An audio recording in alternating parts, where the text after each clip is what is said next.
আচ্ছা ওখানে যা আপনি চাচ্ছেন যে বাবা ওনার নাম জানি কি শাহ সুলতান শাহ শরীফ জিন্দানি, হ্যাঁ শাহ শরীফ জিন্দানি, ওনাকে বাবা বলাও যাবে না। বাবা আমাদের বাবা হলো আদি পিতা আদম আলাইহিস সালাম, জাতির পিতা ইব্রাহিম আলাইহিস সালাম। বাবা হলো আপনার বাবা, যাকে যে আপনাকে জন্ম দিয়েছে সেই বাবা, আর একটা হলো শ্বশুর বাবা। তাহলে বাবা কয়টা? একটা হলো আদম আলাইহিস সালাম, 2 নম্বর ইব্রাহিম আলাইহিস সালাম, 3 নম্বর জন্মদাতা পিতা, 4 নম্বর বোর বাপ। তাহলে কয়টা হলো? 4টা বাবা ব্যতীত আর কাউকে বাবা বলা যাবে না। ওই আল্লাহর ওলি যে শুয়ে আছে তাকে বাবা বলা যাবে কথা কয় না। আমি জানি যে আপনারা আমার বিপক্ষে রয়েছেন, এই জন্য কথাটা আমার বলা। যদিও কথাটা যদি কষ্ট হয় তারপরেও আমার বলতে হবে, এটা হলো আমার ইমানের দায়িত্ব। তাহলে ওনার কাছে গেলেন, উনি নিঃসন্দেহে জিন্দা আছে। আপনি যা বলতেছেন বাবা আপনি শুয়ে আছেন কবরের মধ্যে, আমার টাকা পয়সা নাই অথবা ছেলে নেই, আমাকে ছেলে দেন। আচ্ছা ওই লোকটা ওই জায়গা ঘুমো আসে না জায়গায় আছে, আপনি কি জানেন? কথা কয় না, জানেন?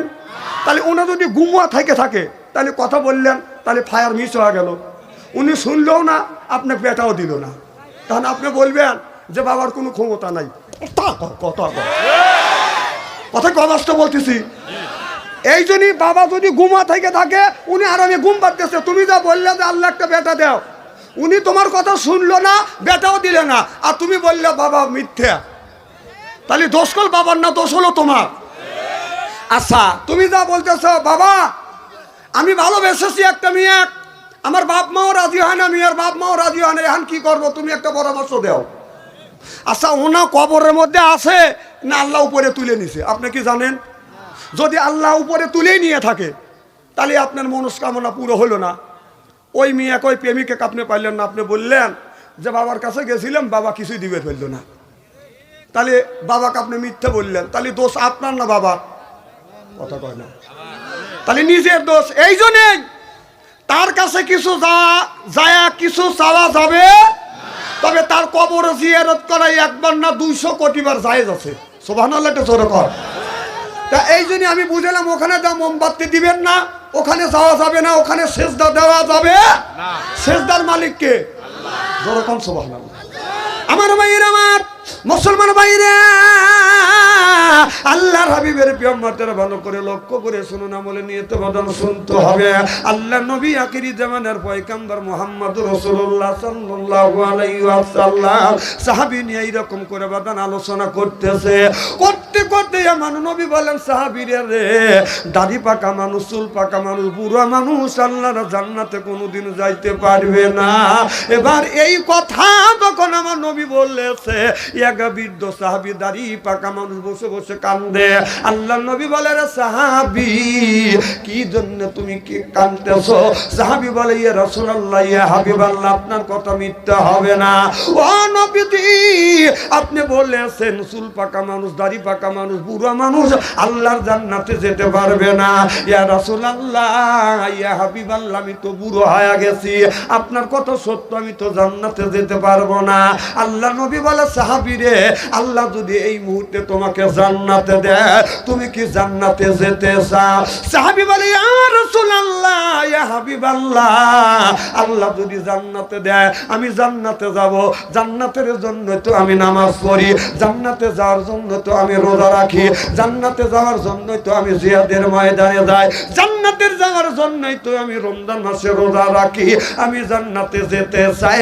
আল্লাহ নবী বলে সাহাবী আল্লাহ তোমাকে জান্নাতে যদি দেয়, জান্নাতের মধ্যে তুমি কি চাও? সাহাবী বলে ইয়া রাসূলুল্লাহ, ইয়া হাবিবাল্লাহ, আল্লাহ যদি আমাকে জান্নাতে দেয়, আমি বুড়া মানুষ, আমার বুড়ো বয়সে আর বেশি কিছু আশা নাই, আল্লাহ যদি জান্নাতে দেয়, জান্নাতের মধ্যে যেন স্বর্ণের একটা বিল্ডিং দেয়। দেখেন বুড়ো মানুষের শখ কি, বেশি কিছু চায় না, স্বর্ণের বিল্ডিং। চালাক কি আল্লাহ দিবেই। সুবহানাল্লাহ, সুবহানাল্লাহ। খুলে এলেই নাকি কর ও যখন করেই লাগবে 2-3 ঘন্টা, আজকে 2 ঘন্টায় কি 3 ঘন্টায় কি নাকি কর। যদি ফজরে নামাজ পড়ে যায় তাও মনে হয় আপনারা থাকবে।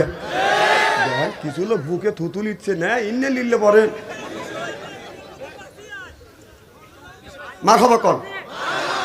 আমার ভাইরা আমার, আল্লাহর নবী বললেন সাহাবী রে, আল্লাহ তোমাকে স্বর্ণের একটা বিল্ডিং দিবে, আর তুমি কি চাও?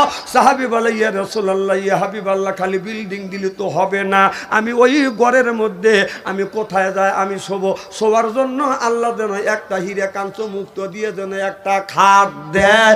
আল্লাহ নবী বললেন হীরা কাঞ্চন মুক্ত দিয়ে তোমাকে একটা খাট দিবে, আর তুমি কি চাও? সাহাবী বলে ইয়া রাসূলুল্লাহ, ইয়া হাবিবাল্লাহ, শুধু ঘর হলে আমার পেট ভরবে না, খাটে শুলে আমার পেট ভরবে না, আমার তো খাবার ক্ষুধা লাগবে, আমারও খাবার প্রয়োজন হবে।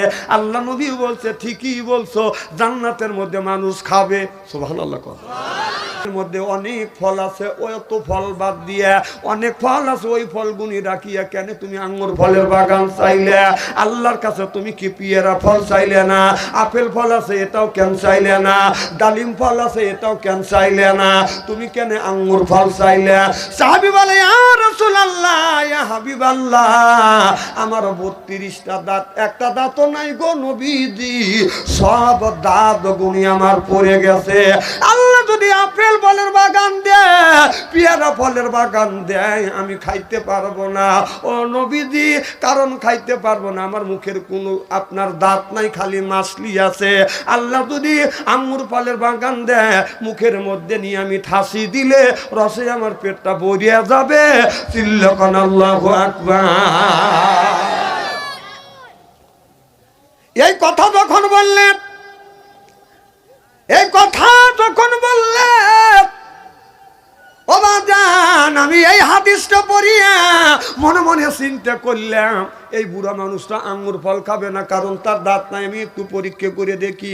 আমি বাজারে যাই, একটা বড় দেখে একটা আঙ্গুর ফল নিয়ে আসলাম, আপেল ফল বাজার নিয়ে আসলাম, এত বড় একটা আপেল ফল নিয়ে আসিয়া আমাদের এলাকায় একজন মুরব্বীর মুখের একটা দাঁতও নাই। আমি যা বললাম, দাদা এই ফলটা কি আপনি খাইতে পারবেন? মুরব্বী মুখ চটকায় আর বলে, খাবো তো খাবো, শেষে দাও। কি দাও? আমি বললাম শেষেও দেব না, কেটেও দিব না, আমান যদি আপনি কামড়াইয়া খাইতে পারেন আমি ফল তো দিয়েই দেবো, এরপরেই আপনাকে পেট ভরে আমি মিষ্টি খাওয়াবো। এবার দাদা বলে মনে হয় পারবো না, তবে একটু চেষ্টা করে দেখি, ফলটা আমারে দাও। আমি দেখলাম দাদার হাতে যখন ফল দিলাম, এই দাদা ফলটা নিয়ে এরকম করে ঘুরোচ্ছে, কোন জায়গা বাদান কামড় দিবে, ঘুরাইতে ঘুরাইতে আমি দেখলাম দাদা এরকম করে কামড় দিছে, অমনি স্লিপ কেটে গেছে। এখন হাদিসের কথা বলতেছি, এরা হাসতেছে। গতকাল আগামীকাল কমিউনিটি বাচ্চা হাসায়, একে হাদিসের কথা বললাম, আপনারা হাসেন কেন? মানুষ রাস্তা দিয়ে হাইটে গেলে বৃষ্টি হলে যখন স্লিপ কাটে, লোকটা যখন এইরকম করে কামড় দিছে, স্লিপ কাটে আইছে। আমি খালি দেখতেছি আর মনে মনে তওবা করতেছি, আল্লাহ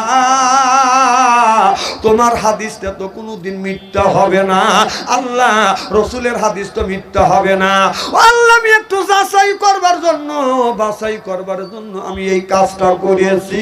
আল্লাহ নবী বললেন, সাহাবী আল্লাহ তোমাকে আঙ্গুর ফলের বাগান দিবে, তবে এই ঘরের মধ্যে যে তুমি থাকবে, একা একা থাকলে কি তোমার হবে? ঘরের একটা বাগান আপনার সৌন্দর্য আছে, ঘরের সৌন্দর্য হলো বাদান সুন্দর বউ। চিল্লা কম ঠিক কিনে? আর আমাদের দেশের ছেলেরা এখন মা বাবার অনুমতি নিয়ে বিয়ে করে না, ওরা মোবাইলের মধ্যে প্রেম করে। ছেলের বাড়ি বরিশাল, ছেলের বাড়ি রংপুর, মেয়ের বাড়ি বরিশাল, চালাই শুধু বরকির পাল। মোবাইলের মধ্যে হয় বাদান প্রেম, হয় কথা, কোনোদিন হয় না দেখা। রাগ করে দুইজন চলে যায় বাদান ঢাকা, এরপরে হয়ে যায় বাদান দেখা, মনটা রয়ে গেছে বাদান ফাঁকা।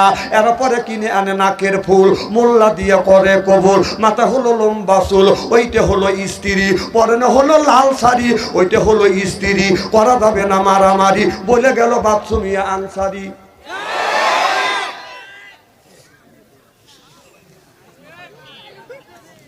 খুব খারাপ লাগতেছে নাকি? মারহাবা কর আমার ভাইরা, আমার মুসলমান ভাইরে, আল্লাহর হাবিবের প্রিয় উম্মতের আল্লাহর নবী বললেন, সাহাবীরে ঘরটা ঘরটাকে সুন্দর করে সাজানোর জন্যই একটা তোমার বউ দরকার। এই ঘর পালঙে শুবেন, পালঙের শোভা হলো বাদান বউ, এর পরে বাদান ঘরের শোভা হলো বউ। একা একা তুমি ঘরের মধ্যে থাকবে, তোমার কি বউ দরকার নাই? সাহাবী বলে ইয়া রাসূলুল্লাহ, ইয়া হাবিবাল্লাহ, আমি বুড়া মানুষ, বউ দিয়ে কি করব?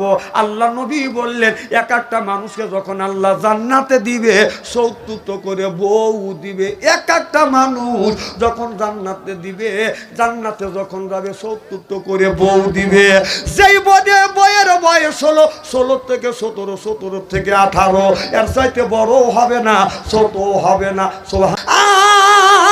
আর আমাদের ঘরে ঘরে একটা করে হুর রয়ে গেছে, এই হুরের বালি সেই নাক রাখা যায় না। আর ওই হুর থুতু ফেললে মাটি আতরের মতন গ্রান হওয়া যাইতো, থুতু ফেললে পানিতে থুতু ফেললে আতরের মতো সাদা হওয়া যাইতো। আর আমাদের গুণে যদি খায় একটু লেবরা আসে এই দিকে কথা কয় না, তাহলে ওটাও হুর এটাও হুর। আমার ভাইয়ের আমার ওই হুর এক একটা পুরুষকে ৭০টা করে হুর দিবে। এত সুন্দর চেহারা, এই হুর ৭০ পর্দা কাপড় পরবে, ৭০ পর্দা কাপড়ও বাদান রূপ যৌবন ডাকতে পারবে না। ৭০ পর্দা কাপড় বেদ করিয়া গায়ের পশম দেখা যাবে, চামড়া দেখা যাবে, গোস্ত দেখা যাবে, হাড় দেখা যাবে। হাড়ের মধ্যে যে মস চলাফেরা করতেছে, মস পর্যন্ত দেখা যাবে। ৭০ পর্দা কাপড়ে হুরের রূপ যৌবন বাদান ডাকতে পারবে না। আর আমাদের দেশের কিছু মহিলা আছে, রাস্তা দিয়ে যায়, পায়ে পরে হাই হিল করতেছে, কিলকিল ঠোঁটে লাগায় লটকে যুবকের দেশি, এরপরে শর্ট কামিজ লাগাইয়া রাস্তা দিয়ে চলে, পেটো খালি পিঠো খালি। আমি হিসাব করে দেখলাম ওই মেয়েটা অরিজিনাল শয়তানের শালি। যুবকের হাতে তালি চেনে না অলি গলি, চিল্লাপান ঠিক কিনে। ওই হুর আসিয়া যখন মানুষকে জান্নাতে দিবে, এই মানুষটা যখন জান্নাতে যাবে, হুর আসিয়া গাড়ের উপর যখন হাত বুলাইবে, এই লোকটা হুরের দিকে তাকাইয়া ঘাড় ঘুরাইয়া হুরের দিকে যখন তাকাইবে, এক নজর ছায়া থাকবে। ৭০,০০০ বছর চলে যাবে, চোখের পলক ফেলবে না। সুবহানাল্লাহ।